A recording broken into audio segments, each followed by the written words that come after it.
What is up, guys? We're back with another reaction video. This time we're checking out some more Larry Bird. Now this was highly requested after my last Larry Bird video, and you guys said not only is he one of the best players of all time, but you also said that he's one of the best trash talkers. I had no freaking idea, because trash talk is so important in the game of basketball. Jordan was a master at it, so I can't wait to see Larry Bird and see if he can compare to the legend of Michael Jordan. Don't know what to expect, so why don't we just jump into this? All right, let's do it. And in the last That's Byron Scott, I think. He says to James Worthy, he says, "You guys don't have to worry about it. I'm gonna go right over there that corner." He said, "They're gonna set a screen for me. We're taking the ball out." He said, "I'm gonna curl right over," and he's telling us to play. He's telling us to play before they even take it out. He said, "I'm gonna go right over to that corner and I'm gonna catch it, and I'm gonna shoot it, and I'm gonna tie the game or win the game, whatever the case may be." They take the ball out, and I think it was either Danny or DJ, the late great DJ. Yeah. Take the ball out, the man curl right to the corner, caught the shot, shot a three, game over. It's like, are you effing kidding me? Go to shake his hand. I'm a rookie. I'm playing against the Boston Celtics in the Boston Garden. I'm go shake, and Larry put both hands behind his back. He wouldn't shake my hand. I said, okay, he's just getting into the game. The first play of the game, he said, "You don't even belong in the league, Holmes." And he shoots a three. Now, I wasn't mad that he made the three. But I said, "There's some bitch this called me Holmes." and he came down and did it again, so I'm pissed, you know. So the next time down, see me on the breakneck pitch, and I jump up and I throw it down on him. I mean, he fouls me. And he said, "Hey, Rook, I like you. You got heart." He said, "But I'm still getting 30 on your ass."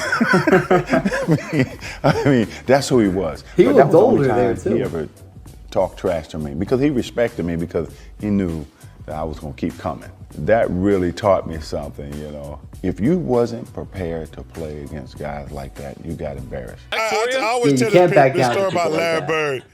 I remember him, he was cursing under his breath. And I asked him, I said, "Larry, what's going on with you?" He says, "You guys are being disrespectful to me." And I says, "What are you talking about?" He says, "You guys are putting a white guy on me." That's disrespectful. Wait, who's the white guy you put on him? I can't remember who it was. I just started laughing. I had no comeback. But he says, "It's disrespectful when y'all put a white guy on me." And I'm sitting there like, I'm laughing in the middle of a game. Larry Bird told Robert Reedy the other day that he should have stayed in preaching. That was funny. He had 50 points. And you know, Larry Bird ain't never playing no great defense. He like sagging off a little bit. So he tell the guy, "You can't shoot, so I'm not worrying about guard you." I said, "Man, shoot it in the face, shoot it." Mark hit a three-pointer on Larry Bird and said, "Take a look at that." And Bird just came right back and hit three three-pointers in a row, and just basically said to him, and we all heard it, that you're out of your league. Or he'd say, "Danny, give me the ball," or "DJ, give me the ball. I got this guy in the torture chamber down here." Why the guy was standing right there listening to him say it. The ball went to Larry, and Isaiah was all out of whack. He had the ball at three-point range. He goes, hey, who's guarding me?" Everybody looked around. He just stood there, held the ball, and Isaiah said, he ran out there and just shot it, three-pointer. Too late. Was the originator of getting in your face and talking trash. And then you sit there and you go, "Well, this guy up in my face talking noise. He ain't that fast. He's slow." But he knew how to aggravate you, agitate you enough to get you out of your That's game. the thing. I was guarding That's the my thing. rookie. This is all mind games. He's not playing a physical warfare with you. This is all mental warfare. It just seems like he was a master. He was playing chess. Everyone else was just playing checkers out here. He looked at me and he goes, "You can't stop me." And I looked at him and I said, "Gosh, boy, you're so confident." He goes, "Confident? You're a rookie. You don't know anything." He proceeded to score like 10 straight points on me. The coach took me out the game. He walks by and he's laughing at me. Larry Bird catches the ball in the corner. I take off running out at Larry Bird. And right when he's getting ready to shoot, I jump. And as I go by, him, he tells me, he says, "Fly, Bird." And I go right by him, and he shoots the ball. It's nothing but nylon. Larry Bird was a pain in the neck. Anytime we had a chance to win, Larry Bird changed that. Larry Bird. Oh my God. There was a certain confidence you had because, you know, if you ever got in trouble, give the ball to Larry and get out of his way, and he delivered. Double teaming Bird. Larry, fake, fall away. How are you going to defend that? How do you defend Do you that? remember? Well, you had the Bird night. I had the in Bird night. New Yeah, Orleans. that was a tough night, man. The biggest argument that night is, well, you only scored 6 on me. But nobody was guarding Bird, were they? Well, we were trying. You were trying to. No, but when a guy is literally coming up the court, calling his shots, and Bird talked a lot of trash. And that's in New Orleans. That's in New Orleans. In that game, we're on the free throw line, and he literally says, left side across the 3, and you're listening to him. That's a tough feeling.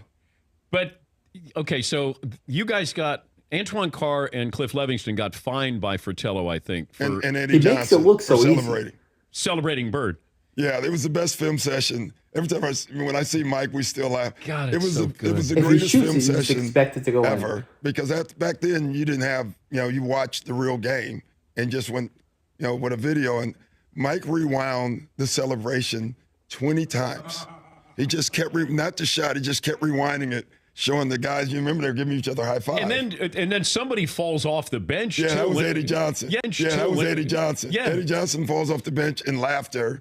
And Antoine Carr and Cliff gives each other a high five. And our film session was 20 minutes of that. That's a freaking opponent. So it was. It wasn't somebody not playing good defense on Bird. It was you guys celebrating Larry Bird's. And Fratello wouldn't let it go. He just kept rewinding.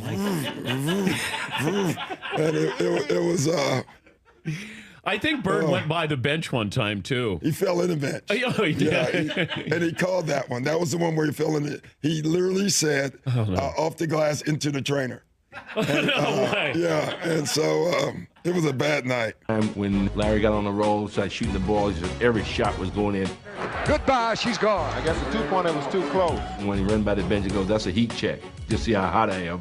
All right, it runs by Frank Layden, who's the funniest guy in the league. And Frank is coaching, and Larry says to him, hey, Frank, don't you have anybody on that bench that can guard me? He goes, so nobody out here can. Frank looked down at the bench and goes, no. He'll look at you like, hey, what you doing out here? You ready to call somebody else? I even heard him tell the coach, hey, look, coach, you better get somebody else out here to guard me because I'm killing this guy. In last year's playoffs, Person was out to make Bird eat his words while adding a few choice comments of his own.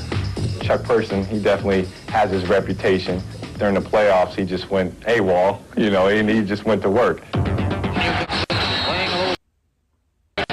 Giving it back to him kind. Chuck Person can talk some trash to Larry Bird now. He scored the last 6. I feel like the best thing to do, if you're going against a trash talker like Bird, you can't talk trash back. That's only going to motivate him more. You just have to be silent. You don't give him any fuel to the fire. Really want another once again. Bird, he has caught fire. Person stumped him and had something to say afterwards. And look at Bird. Person didn't dare look at him. Yeah, it is a little special because I've known Chuck for a while and we've always had run-ins, but it always seems like I get the last word. Bird's ability to get the final word has made for many a magic moment. And this week, we relive a game when Larry was in rare form and Xavier McDaniel was eager to lend an ear. Tie game, 13 seconds to play. Celtics basketball. He almost seems like mythical. They called a timeout. He said, you know I'm going to get it. And I said, I know I'm going to be waiting. And during the timeout, I'm going to a play, and I said, all right, this is what I'm going to run. All right, then you get the ball, you go over here, and you pass to Kevin, then you go to the corner, and Robert, you come over. Then about that time, Larry steps in and says, Coach, why don't you just give me the ball and tell everybody to get out of the way. Now, after the timeout, we walk back on the court, and Larry's going down to his position, so he tells Xavier, says, I'm getting the ball. Yeah, he said, I'm going to get it right here. I'm going to shoot it right in your face. 10 seconds. 5, and Bird has the basketball. Look out. 2 seconds on the clock. And, he was like, I didn't mean to leave 2 seconds on the clock. I fall back to the sideline like, damn. Larry Bird just phenomenal the way that That's the most gangster thing you can say in that situation. in the clutch time. Larry was complaining to the refs, and I was complaining to the refs, and the next time down the court, he got in my face. I was up 38-6. That's how I summarize it. The 1984 Olympic team was playing an exhibition game against a bunch of pros, including Larry Bird, and they were in the warm-ups. And a ball bounced down from the college end of the court to the pro end. And Michael Jordan went down to chase it. The ball happened to be picked up by Larry Bird. And Michael went up a few feet away from Larry Bird and held out his hands. And Bird took the ball and fired it back down the court over Jordan's head, as if to say, you're not only not getting this ball, I don't give a damn who you are. Larry Bird knows exactly who this guy is and what's going to happen in the next few years. And he wants to get every edge he can get right now. I got a pulled hamstring. Oh my gosh. So I'm not playing tonight. He walks down to me. Man, I'm sorry you're not playing. But he said, I'm going to tell you what. Since you're here, I'm going to put a show on for you. So you just sit back and watch, okay? And I'm like, man, get out of my face, man. I want to hear that. You know, that's Celtics and the Lakers. Every time he hit one, he look at me. I remember we were playing Washington in Washington one night, and Larry just hit what would have been the game-winning shot, but KC called timeout. It won't count. It does not count. Boston had called a timeout. Larry came back to the bench, and he was a little upset. He looks at the bench and says,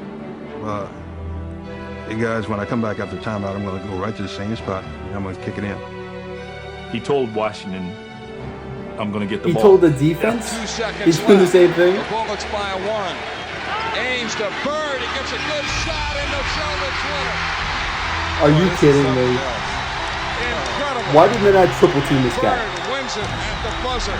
The thing that's so amazing about this guy is that if you were walking past him in his prime, you would not think twice if you didn't know who he was. He's the most unathletic, athletic guy that's ever existed. No, he's not the fastest. He's not the quickest, he's not the strongest, but he had the strongest mind and his willpower. And oh my gosh, you couldn't stop this guy. If he wanted something done, you could not stop him. And the thing that I applaud so much is that thing he did to Michael Jordan, throwing the basketball away. You know that was eating him up for years and he wanted his revenge. Because that was so brilliant, trying to get into the mind of a young Jordan, because if he waited too long, it would have been too late. He knew to get him while he was young. And it's not just the fact that he was probably the best basketball player of that era. The fact that he went up to Charles Barkley and he was offended that a white guy was on him.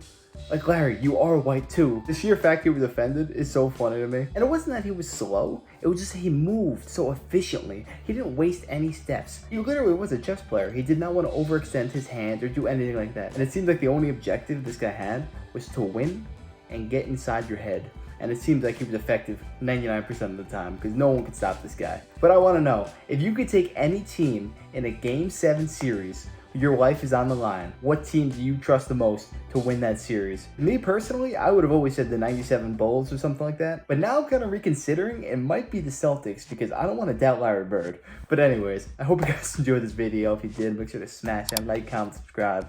Let me know what to react to next. I'd be happy to do it. And have a great day, everybody. Take it easy.